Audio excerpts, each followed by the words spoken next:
Bonsoir à toutes et à tous, je suis ravi de vous retrouver en ce mercredi 27 mai. Soyez les bienvenus sur Monaco Info. Voici les titres. La 17e édition de la Monaco Blue Initiative vient d'avoir lieu aujourd'hui au musée océanographique. La MBI est une plateforme de discussion qui réunit des grands acteurs de l'océan. Pour en discuter, nous serons avec le directeur général adjoint de l'Institut océanographique, Cyril Gomez. Toujours dans le domaine maritime, les explorations de Monaco ont remis le rapport final de la mission Océan Indien 2022. La Poste de Monaco a accueilli ce mercredi une délégation de Poste Europe, l'association représentante des opérateurs postaux publics, comme son nom l'indique, en Europe, dont la principauté. Ils ont pu visiter les nouveaux locaux de la Poste à l'îlot Pasteur. Les 58 élèves de seconde qui participent au coup de cœur des lycéens ont pu rencontrer les auteurs des ouvrages sélectionnés pour ce prix littéraire organisé par la Fondation Prince-Pierre. Dans le cadre du 8e concours international de Rose Nouvelle, il était possible aujourd'hui d'acheter ces fleurs colorées et parfumées pour la bonne cause, une vente au profit de l'association Be Safe.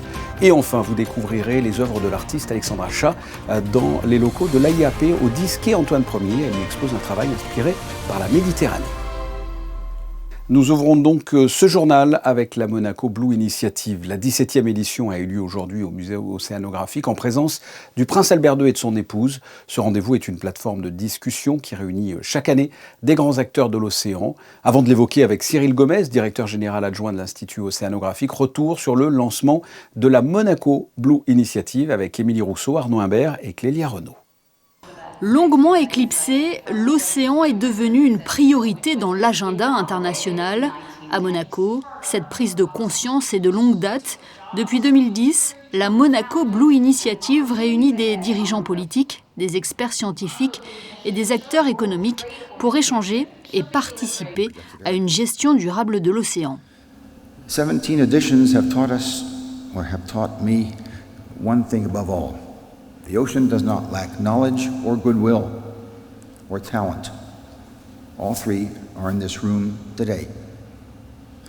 What every edition has asked us is the same, to turn what we know in what we can do. So let today be a working session and not only a conversation.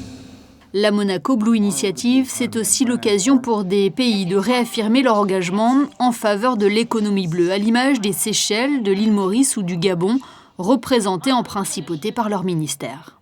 Ma présence à cette conférence est très importante pour notre pays qui a une façade maritime de 950 km² et dont le pays vient d'ériger tout un ministère qui s'occupe du pan économie bleue. Nous sommes en train de mettre le cadre réglementaire pour pouvoir encadrer les activités qui vont être liées à l'économie bleue. Nous avons par exemple le tourisme qui pourra être développé sur cette activité.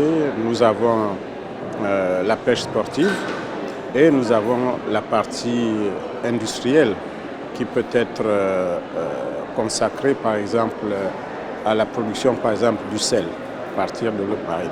L'économie bleue n'a pas été le seul thème abordé lors de cette 17e édition. L'accord BBNJ a également été au cœur des discussions. Ce traité, qui renforce la gouvernance internationale de la haute mer, est entré en vigueur en janvier dernier après de longues années de négociations. Monaco a d'ailleurs été le premier État européen à le ratifier. Aujourd'hui, cet accord entre dans une nouvelle phase, celle de la mise en œuvre. Maintenant, on va s'acheminer vers une autre étape qui est la mise en œuvre. Mais la mise en œuvre, elle est aussi soumise à la tenue de la première conférence des parties qui aura lieu au mois de janvier 2027. Donc c'est cette conférence-là qui va mettre en place les mécanismes qui vont être chargés de la mise en œuvre effective de l'accord. Et réussir ensemble, c'est unir ses forces. Dans le cadre de la Monaco Blue Initiative, la Fondation Prince Albert II et la Fondation Princesse Charlène de Monaco ont conclu un partenariat autour du sport et de l'environnement. Dans quelques semaines, The Crossing 2026 prendra son départ de Viareggio pour un défi de plus de 200 km en waterbike entre l'Italie et Monaco.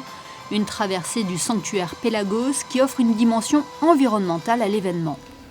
By connecting sport with ocean conservation, my foundation aims, through the crossing taking place in June, to inspire engagement, promote the protection of the Mediterranean, and demonstrate that human achievement and environmental responsibility can move forward together. La Monaco Blue Initiative s'est clôturée en fin de journée pour laisser place à un autre rendez-vous international autour de l'économie bleue durable. Le Blue Economy and Finance Forum débutera ce jeudi au Grimaldi Forum. La première édition avait été organisée l'an dernier en marge de la conférence des Nations Unies sur l'océan. Elle avait connu un grand succès. Pour rester sur cette Monaco Blue Initiative et aller plus en profondeur concernant cette plateforme de discussion, nous sommes avec le directeur général adjoint de l'Institut océanographique, Cyril Gomez. Bonsoir. Bonsoir. On en a eu un aperçu là dans le reportage à l'instant, mais je voudrais avoir votre point de vue. Quelle est votre définition de la Monaco Blue Initiative? Qu'est-ce que c'est pour vous? La Monaco Blue Initiative est maintenant la séquence qui regroupe Monaco Blue Initiative et Blue Economy and Finance Forum. C'est finalement un espace où on parle de gouvernance de l'océan. Quelles sont les règles pour faire progresser politiquement les enjeux de l'océan, et avec 2 jours ensuite avec le Blue Economy and Finance Forum, très orienté solutions, entrepreneuriat et finances pour implémenter ces grandes priorités qu'on définit finalement au travers de la Monaco Blue Initiative. Alors parlez-moi de cette édition 2026. Qui était présent au musée océanographique? Ce sont des spécialistes, ce sont des hommes politiques. Qui est présent?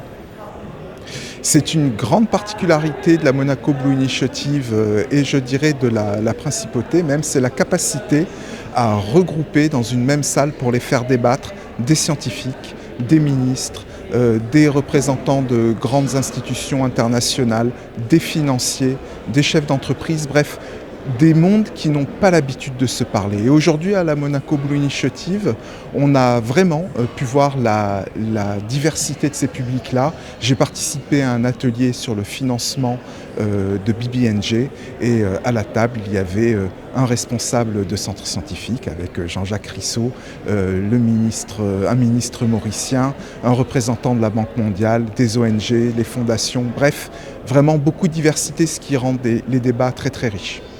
Alors en 2023, après de longues années de négociations, un traité international de l'ONU a été adopté. Vous venez d'en parler, que l'on appelle le BBNJ, que l'on pourrait traduire par biodiversité au-delà des juridictions nationales. À quoi ça sert? En quoi c'est important? C'est important parce que ça représente 50% de la planète Terre en surface. Donc on imagine bien que si on veut avoir une relation équilibrée entre l'homme et la nature, il va falloir s'occuper de ces 50%-là. Et cet espace maritime-là, qui est en dehors de toute juridiction nationale, nécessite des règles de protection et des règles de fonctionnement, parce qu'il y a des activités économiques importantes qui s'y déroulent, évidemment le shipping, mais aussi la pêche. Les câbles sous-marins passent dans ces espaces-là aussi, on n'imagine pas, mais c'est un espace qui finalement génère à la fois beaucoup de richesses, contribue à l'économie mondiale et sur lesquels on a besoin de règles pour avancer. Le fait qu'on ait un accord reste un accord de papier. Alors, on est très heureux parce que depuis l'année dernière, il est entré en vigueur et maintenant toute la bascule de la Monaco Blue Initiative et de Blue Economy and Finance Forum, c'est comment on implémente ces accords concrètement. C'est maintenant le grand enjeu. Vous savez, il y a des subventions qui sont nocives à l'environnement. Il y a aussi une économie bleue qui se développe. Aujourd'hui, c'est peut-être les subventions nocives qui sont un peu plus importantes que l'économie bleue, mais on progresse. Et ce qu'il faut réussir à faire finalement, eh bien, c'est ouvrir l'espace à cette économie, à cette finance bleue pour que les activités vertueuses puissent prospérer.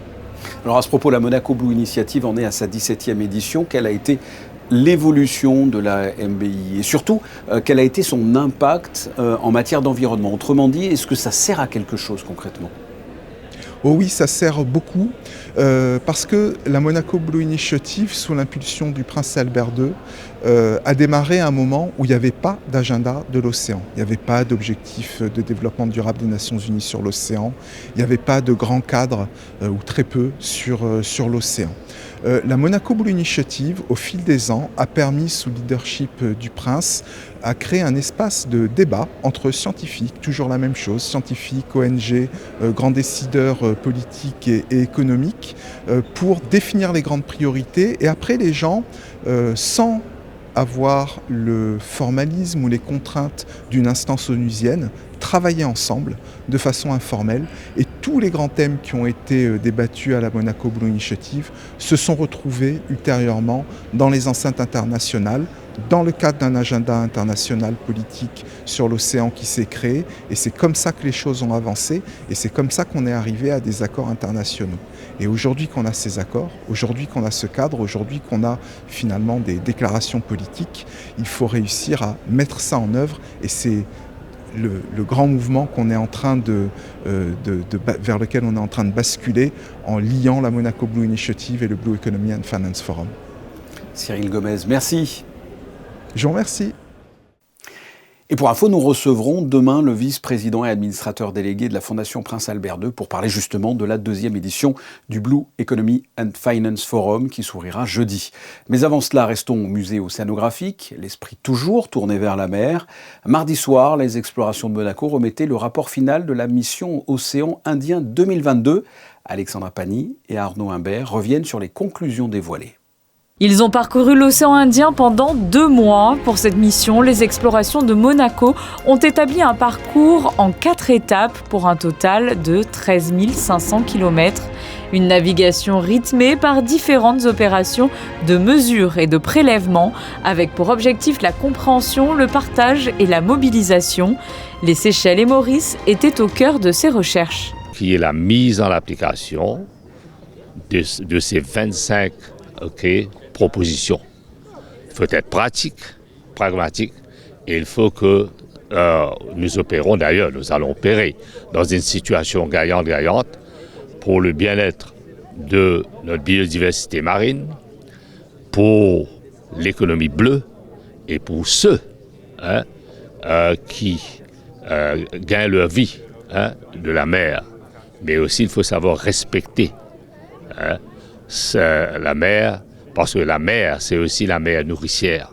This expedition for us represents an opportunity for us to look at the science that is going on within the ocean space, but also look at the opportunities that the ocean brings for a country like Seychelles, small island state like Seychelles, and Mauritius as well, because we share an important part of this part of the Indian Ocean. We co-manage it together. So for us, it represents an opportunity to really look at how we can collaborate and how we can use the ocean to our advantage as small island states, but big ocean nations. Le programme était orienté autour des 4 thématiques principales des explorations de Monaco, la protection des coraux, de la mégafaune, les aires marines protégées et les nouvelles techniques d'exploration. Le rapport a ainsi pu mettre en avant 25 axes de travail. Maurice et Seychelles, il y a une douzaine d'années, lorsqu'ils ont décidé de se mettre ensemble pour gérer cette aire de haute mer, le banc Saya de Maya, ont pris vraiment un leadership mondial dans la conservation de l'océan. Et ça a attiré beaucoup d'intérêt, intérêt scientifique, mais aussi intérêt économique, intérêt financier. Nous venons d'avoir la confirmation de l'Union internationale de conservation de la nature qui va financer la 2e partie des travaux. Nous avons le gouvernement allemand qui est intéressé à monter une nouvelle exploration. Nous travaillons avec Eric and Wendy Schmidt Foundation, les fondateurs de Google, pour envoyer leur bateau, le Hervé Falcor.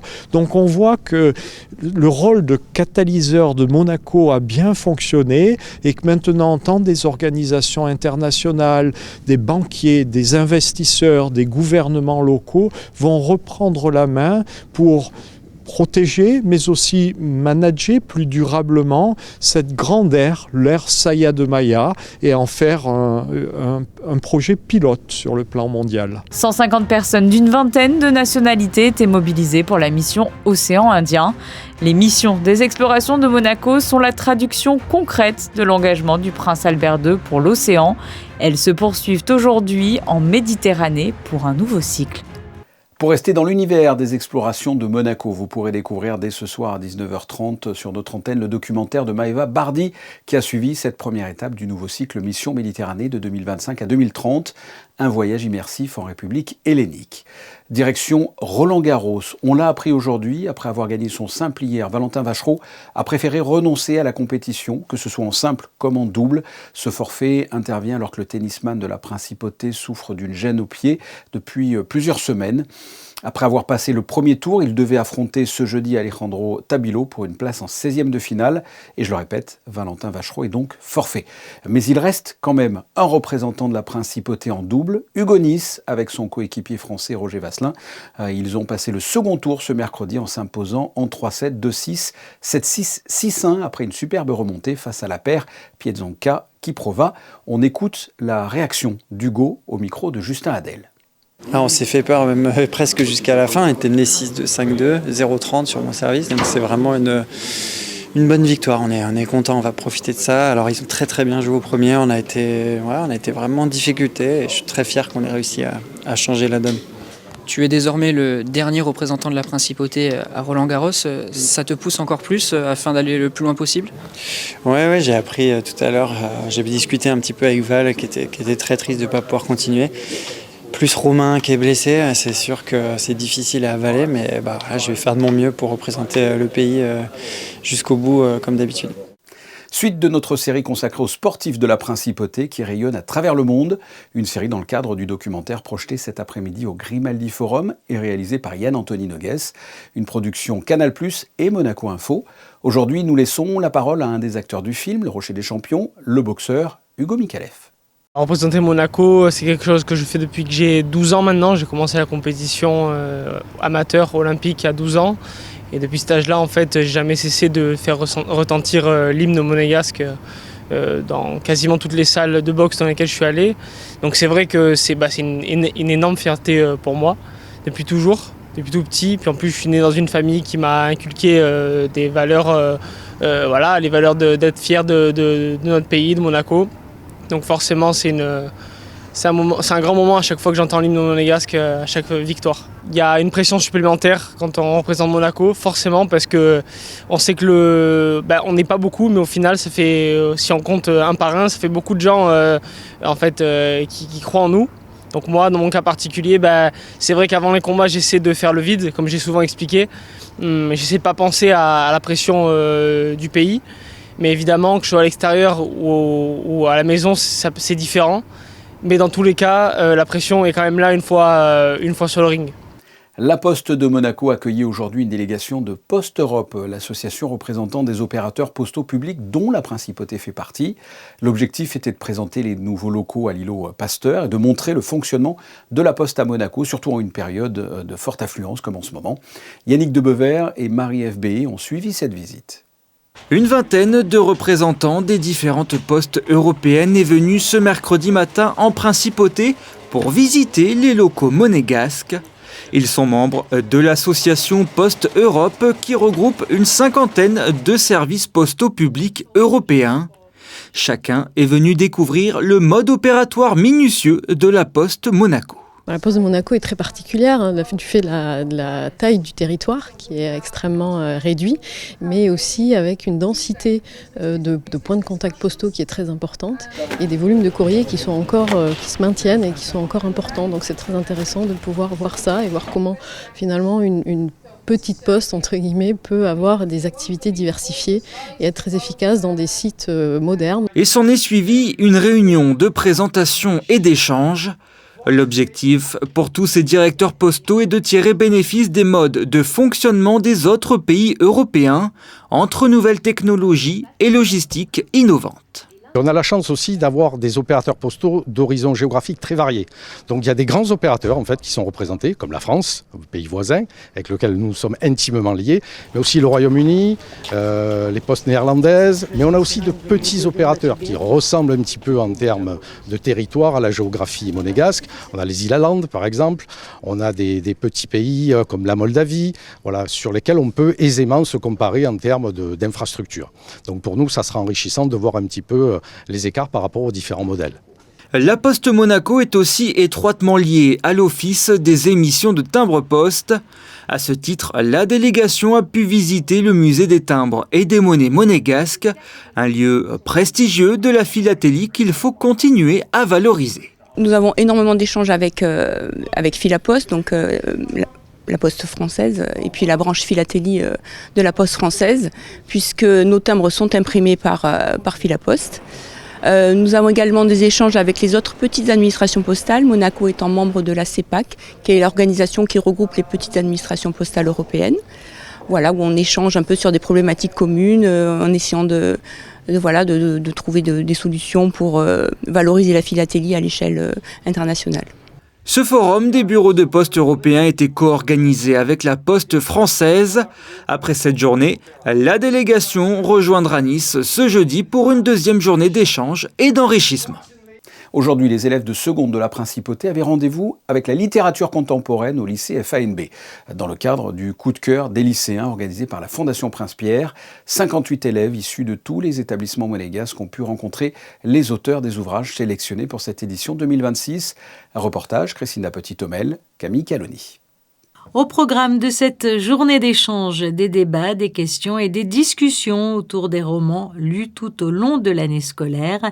Parmi les auteurs présents, Reine Bellivier pour La Hideuse, Paul Gaznier avec La Collision, Catherine Girard pour In Violentia, Solène Honorine avec La Route de Wakale et Camille Lévraz pour Rouille, un ouvrage qui traite d'un sujet sensible et qui a particulièrement retenu l'attention des jeunes lecteurs. Ça nous permet de découvrir de nouvelles choses et de parler à des gens dans la vraie vie pour mieux connaître la façon dont ils ont écrit le roman. Je ne savais pas du tout que ça allait se passer comme ça et que ce serait un texte qui serait lu dans une école, mais je trouve ça chouette. Moi, dans ce texte, je parle de violence sexuelle et je pense que c'est un sujet dont on peut parler assez tôt et c'est important qu'on en parle. Alors, je trouve que c'est bien. Ouais.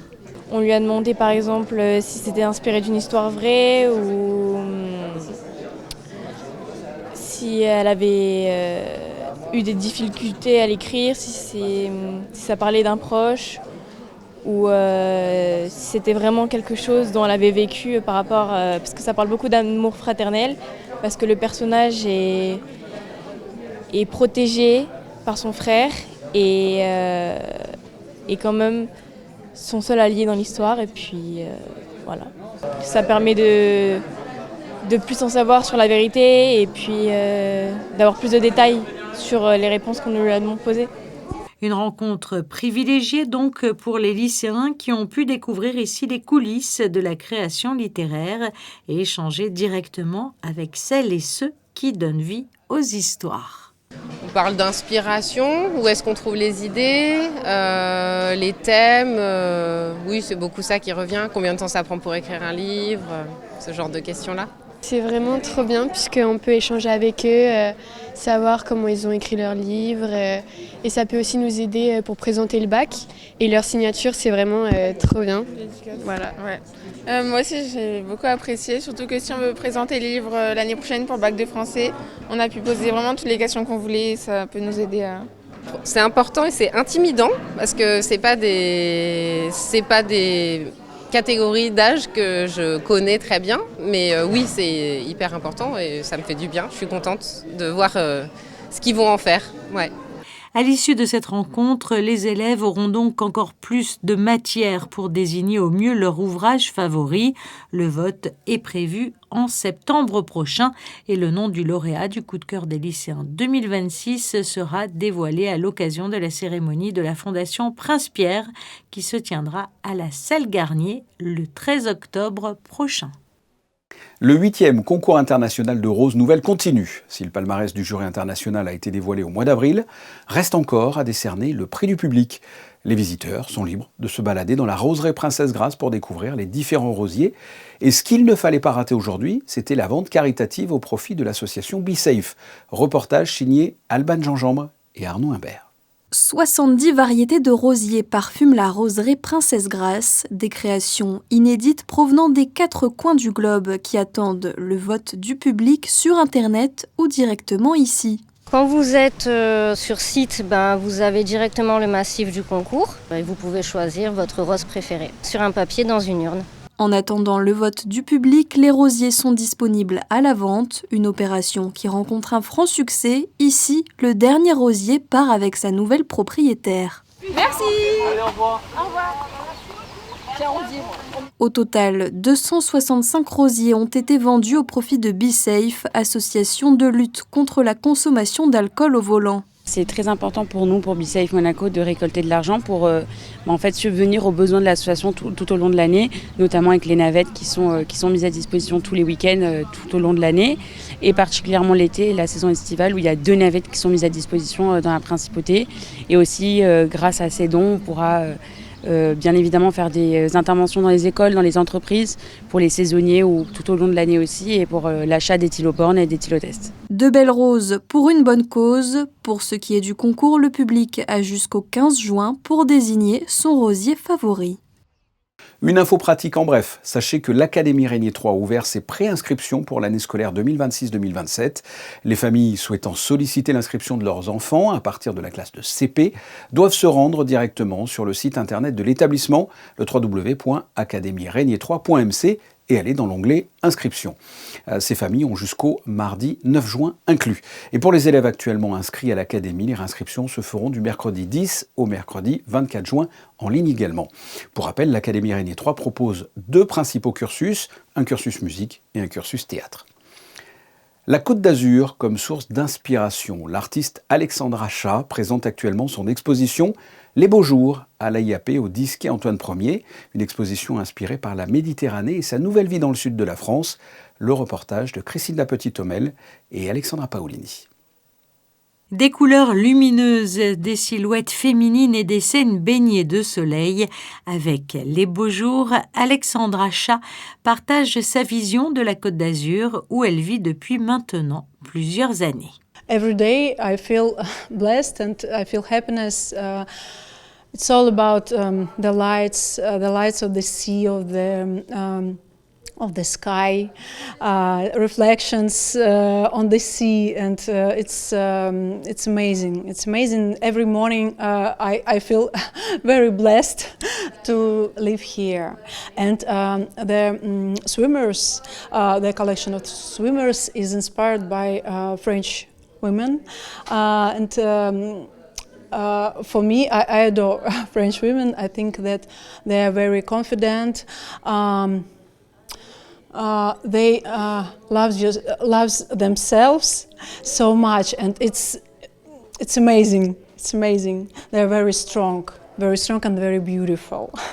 À travers ses œuvres, l'artiste évoque donc son attachement à cette région et l'inspiration qu'elle puise dans cette atmosphère méditerranéenne. Présentée à l'AIAP, l'exposition invite les visiteurs à découvrir cet univers sensible et coloré entre féminité et douceur de vivre azuréenne.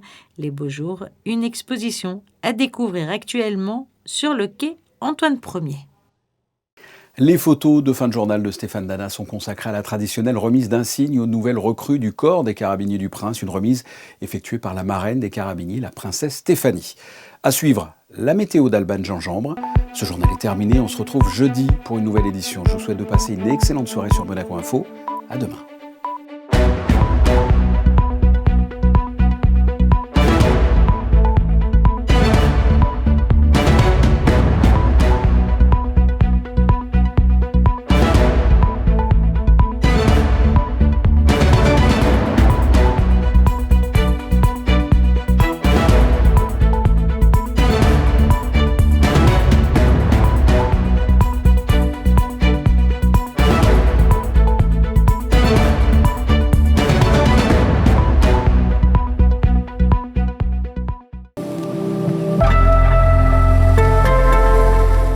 Bonsoir à tous, pas encore d'accalmie au programme. Demain il fera beau et chaud en principauté, peu de nuages avec des températures comprises entre 20 et 26 degrés, ressenti 35 au soleil. Pensez toujours à vous protéger et à vous hydrater. Et demain, jeudi 28 mai, nous fêterons les Germains.